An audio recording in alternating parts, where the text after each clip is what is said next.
Last time آپ کے ساتھ ڈسکس ہوا تھا ساس اور بہو کے رشتے کا. ہمارے لاہور میں ایک مسجد ہے, اس کے ایک امام صاحب ہے, انہوں نے بیان کیا جمعے میں اسی حوالے سے کہ جی ساس بہو کا رشتہ جو ہے یہ کوئی ایسا نہیں ہے اور بہو علیحدہ رہ سکتی ہے. وہ اس کے بعد پھر جو لوگوں نے اس محلے کے کچھ لوگوں نے اس مولوی صاحب کے ساتھ حشر کیا اور پھر اس مولوی صاحب کے اس بات پہ قائل کر لیا کہ یہ باتیں دین کی بتانے والی نہیں ہوتی. تو یہ ہم کیسے فیصلہ کریں گے کہ کون سی بات بتانے والی ہے اور کون سی بتانے والی نہیں ہے؟ چلیں, یہ اگر بات بتانے والی نہیں تھی تو اس کے ایکویلنٹ جو انہوں نے بات بتائی ہے وہ تو ہے ہی کوئی نہیں تھی. تو یہ تو انہوں نے بدعت کی, دین کے اندر خود سے ایک چیز داخل کر دی, یعنی اس کے الٹ پھر انہوں نے بتایا ہوگا نا کہ یہ کریں. جی جی. تو جو چیز نہیں تھی وہ عوام کے ڈر سے آپ نے خود دین میں داخل کر دی, اور جو دین نے آپ کو بتائی تھی وہ آپ نے چھوڑ دی. تو سرکار یہی تو آپ کا امتحان ہے, دینداری اسی کا تو نام ہے, یہی تو آپ کا چیک تھا. تو وہ معذرت کے ساتھ وہ عالم صاحب فیل ہو گئے. اچھا, یہ جو ساس بہو کا جو رشتہ ہے اس کا قطعاً یہ مقصد نہیں ہے کہ بہو نے ساس کے بیٹے کو اغوا کر کے سائیڈ پہ ہو جانا ہے. اس کے ساتھ ہم پیرلل میں بتاتے ہیں کہ بھائی یہ جو عورت ہے ساس, وہ اپنے بیٹے پر اس کی بیوی سے زیادہ حق رکھتی ہے.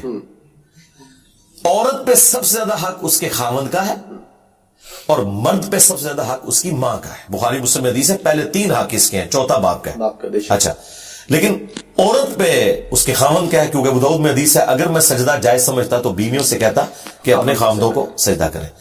یہ الگ ہونے کا قطعاً یہ مقصد نہیں ہے کہ کوئی مرد اپنے ماں باپ کو گلنے سڑنے کے لیے چھوڑ دے, ان کے ساتھ حسن اخلاق سے پیش نہ آئے, نعوذ باللہ وہ بیمار ہو جائے وہ انہیں ہاسپٹل نہ لے کے جائے, ان کی تیمارداری نہ کرے. یہ بالکل نہیں ہے, یہ سارا کچھ مرد نے کرنا ہے, لیکن مرد کی بیوی نے نہیں کرنا, مرد نے کرنا ہے, چاہے وہ جس طریقے سے بھی کرے. اگر وہ یہ سمجھتا ہے کہ میری بیوی کرے تو ٹھیک ہے, پھر کچھ دو کچھ لو, آپ جا کے اپنی بیوی کی ماں کی خدمت کرنی شروع کر دیں. تو آپ اس طرح کا اگر کوئی ایگریمنٹ کرنا چاہتے ہیں آپس میں تو وہ ضرور کریں, اس پہ کوئی بائنڈنگ نہیں ہے. لیکن ہم یہ سمجھتے ہیں کہ اس وقت یہ جو ساس بہو کا رشتہ ہے نا جی, یہ سب سے خطرناک قسم کا رشتہ ہے. اس کی وجہ سے لوگوں کے گھر بھی اجڑ جاتے ہیں اگر ساسیں صحیح طریقے سے ڈیل نہ کریں. اور اس میں میجورٹی قصور ساسوں کا ہوتا ہے. وہ کہتی تو ہے کہ یہ بیٹی ہے میری. دیکھیں, بیٹے کی شادی کرنے سے پہلے عورتیں اپنے خامدوں کے ساتھ لڑتی ہیں اپنی بھانجیوں اور بھتیجیوں کے حق میں. اپنی اولاد کے بارے میں وہ سن لیں گی, لیکن اپنی بہن کی بیٹی, اپنے بھائی کی بیٹی کے بارے میں ایک لفظ نہیں سنتی. لیکن اسی بیٹی کو جب بیاہ کے لاتی ہے نا تو سب سے بڑی چڑیل وہی والی اس کی خالہ اور پھوپھی بن جاتی ہے. کتنا حیران کن بات ہے, کیونکہ یہ جب کنفلکٹ آف انٹرسٹ آ جائے گا نا آپ کا اور چیزیں شیئر ہونی شروع ہو جائیں گی, کچن شیئر ہوگا, تو ظاہر ہے پھر ہر انسان کے اندر ایک خدا چھپا بیٹھا ہوا ہے. اس اعتبار سے دیکھیں یہ اللہ نے انسان کے اندر رکھی ہے نا بات, تبھی تو انسان نے دعوی خدائی کیا ہے. لیکن یہ خواہش اللہ نے آپ کی جنت میں پوری کرنی ہے, وہاں کن فیکون ہوگا. لیکن یہاں اگر آپ کہیں کہ بس میں ہی میں ہوں تو یہ نہیں. تو اس ایگو کے اوپر آپ نے قابو پانا ہے. آپ دیکھیں آج تک کسی عورت نے محلے کی بوڑھیوں کے سامنے اپنی سگی بیٹیوں کی شکایت نہیں کی کہ میری بیٹی تو چھٹی والے دن سوئی رہتی ہے اور 11 بجے اٹھتی ہے, لیکن بہو بیچاری 9 بجے بھی اٹھے تو پورے محلے کو بتاتی ہے. تو یہ کس طرح وہ دعویٰ کرتی ہے کہ میں اسے بیٹیوں کی طرح ٹریٹ کرتی ہوں. اور پھر ذرا اسی ساس سے پوچھیں کہ تمہاری جو بیٹی ہے اس کا شوہر کیسا ہونا چاہیے, تو وہ تو کہے گی کہ رن مرید ہو.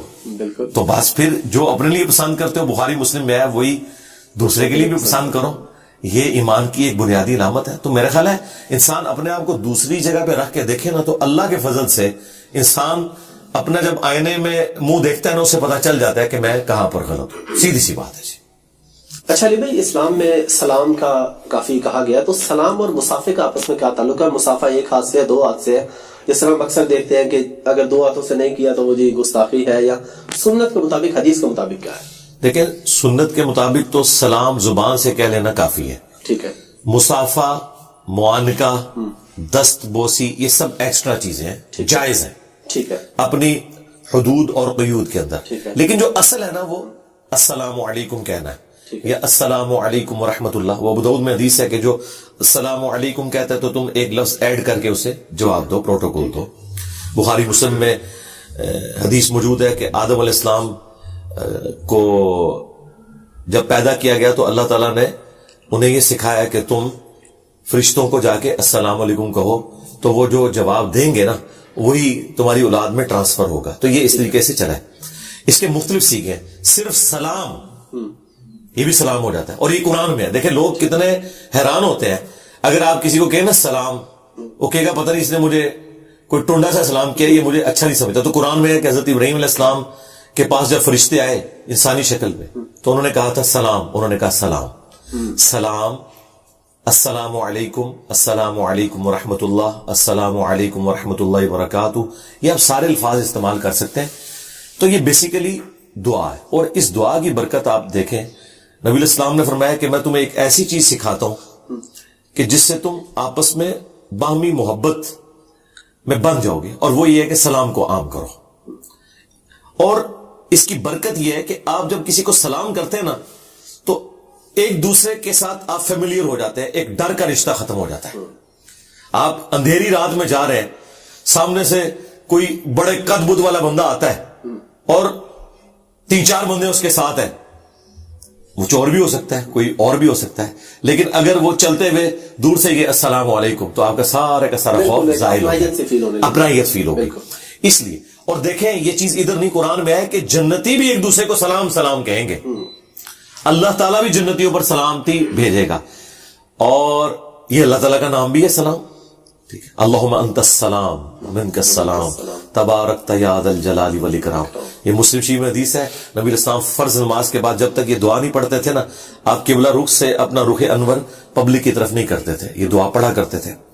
تو یہ اللہ تعالیٰ کی طرف سے ایک اسپیشل چیز ہے. اب رہ گیا مصافحہ کرنا, یہ ایکسٹرا چیز ہے, یہ ایک محبت کا اظہار ہے. ٹھیک ہے, بہتر ہے کہ آپ 2 ہاتھ سے مصافحہ کریں.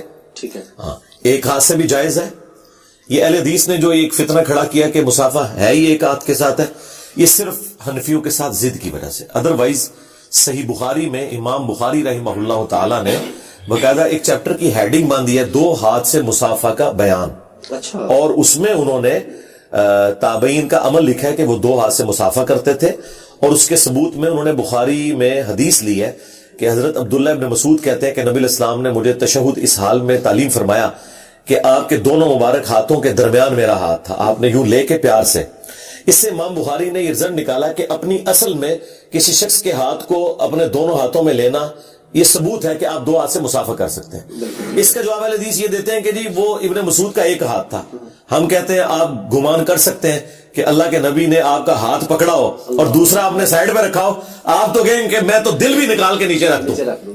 تو یہ تو بعید ہے صحابہ کرام کے اخلاق سے. یقیناً دونوں نے ایک دوسرے کو 2 ہاتھ سے کیا, اور اس سے بڑھ کر امام بخاری نے یہ فارم نکالا. پھر امام بخاری نے ایک کتاب لکھی الادب المفرد, وہ ہے ہی اداب پہ. اس میں صحیح سند کے ساتھ یہ حدیث ہے. شیخ البانی, شیخ زبیر الزئی جو اہل حدیث کے ہاں ایک بڑے محققین ہیں, دونوں نے اس کی صحت کو صحیح کہا کہ سلمہ ابن اکوا کو 2 تابعین ملنے کے لیے گئے, تو انہوں نے اپنے 2 ہاتھ یوں ان کے سامنے نا گفتگو کے دوران ہی نا کوئی بات آئی تو انہوں نے کہا یہ ہے میرے وہ 2 ہاتھ جن سے میں نے نبی علیہ السلام کے ساتھ مصافحہ اور آپ کے ہاتھ پہ بیعت کی. تو وہ تابعین ایک دم کھڑے ہو گئے, یعنی وہ تو ان کے ہوش ہی اڑ گئے نا, کہ یعنی وہ جس طریقے سے اظہار کرتے انہوں نے ان کے ہاتھ کو پکڑا اور چوما. یہ اصل ہے کہ آپ کسی بزرگ کے ہاتھ کو چوم سکتے ہیں جو اپنی عبادت نہ کرواتا ہو, کوئی بڑا ہو, آپ کا ٹیچر ہو, آپ کی والدہ ہے, آپ کے والد ہیں, لیکن اس میں آپ نے حد رکوع نہیں جھکنا, آپ نے اس کے ہاتھ کو بلند کرنا ہے. آپ دیکھیں غامدی صاحب سے میری 2020 میں ملاقات ہوئی تو وہ میری ایک ویڈیو کافی ایک تصویر وائرل ہوئی, اس پہ کچھ علماء نے بھی کہا کہ دیکھو جی کس بندے کے ہاتھ یہ چوم رہا ہے, اور ہمیں تو یہ کہتا ہے کہ میں تو میرے بھائی بریلوی دیوبندی اہل حدیث علماء کے بھی ہاتھ چومتا ہوں, ٹھیک ہے, لیکن حد رکوع نہیں جھکنا, اس کو اٹھائیں اس لیول پہ لے کے آئیں کہ آپ کے ہاتھ گھٹنے تک نہ پہنچے, چومیں. یہ بھی سنت ہے, یعنی صحابہ کرام کی سنت ہے. ترمذی ابو داؤد میں موجود ہے کہ کچھ یہودی نبی علیہ السلام کو ملنے ہیں, انہوں نے سوال و جواب شروع کیے تو وہ اتنے امپریس ہوئے کہ انہوں نے رسول اللہ کی تصدیق کی اور نبی علیہ السلام کے ہاتھ اور پاؤں بھی چومے, لیکن پاؤں چومنے کا جو پروٹوکول ہے نا، یہ صرف پروفٹ کے لیے ہے، بعد میں کسی کے لیے ثابت نہیں کہ کسی نے اس طرح پاؤں چومے ہو. البتہ ہاتھ چومنا، 2 ہاتھ سے مصافحہ کرنا، 1 ہاتھ سے مصافحہ کرنا، یہ سارے طریقے درست ہیں، یہ آپ کر سکتے ہیں.